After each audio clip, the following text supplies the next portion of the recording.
अपनी तिजोरी तो हर कोई भरता है, अपनी तिजोरी तो हर कोई भरता है। अब ऐसा नेता चुनिए जो अपने गांव का विकास चाहता है, जो अपने गांव का विकास चाहता है। रिकॉर्डिंग बाय खुशहाली म्यूजिक स्टूडियो। सिर्फ हंगामा खड़ा करना मेरा मकसद नहीं, सिर्फ हंगामा खड़ा करना मेरा मकसद नहीं। मेरी कोशिश है कि ये खूबसूरत गांव और खूबसूरत हो जाए, और खूबसूरत हो जाए।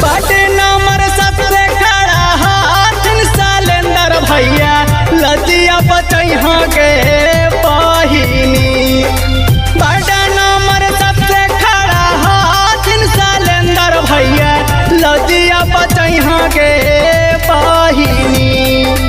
चंडीपुरी गौवा से अब की बेरी है विजयी बनैहा के बहिनी। चंडीपुरी गौवा से अब की बेरी है विजयी बनैहा गे बहिनी। कतनो तो हे बहकई थुन विरोधियन झसा में नैहा गे बहिनी। पार्टी नंबर 7 से शैलेंदर भैया के फिर से जितैहा गे बहिनी। पार्टी नंबर 7 शैलेंदर भैया के विजयी बनैहा गे बहिनी। नेता नहीं बेटा बनकर आया हूँ, नेता नहीं बेटा बनकर आया हूँ। चुनाव प्रचार तो एक बहाना है, आप सबों का आशीर्वाद लेने आया हूँ, आप सबों का आशीर्वाद लेने आया हूँ।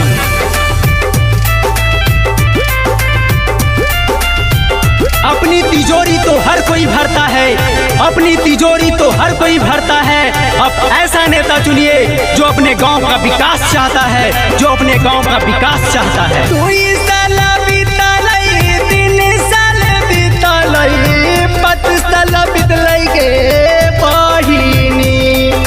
2 साल बीतलई, 3 साल बीतलई, 5 साल बीतलई गे बहिनी।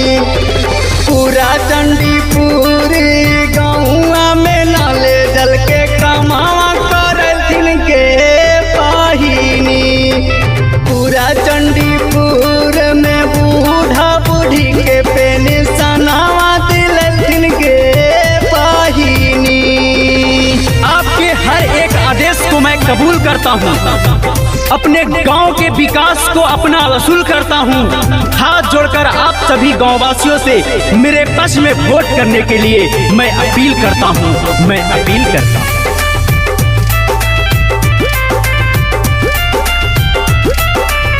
सिर्फ हंगामा खड़ा करना मेरा मकसद नहीं, सिर्फ हंगामा खड़ा करना मेरा मकसद नहीं। मेरी कोशिश है कि ये खूबसूरत गांव और खूबसूरत हो जाए, और खूबसूरत हो जाए।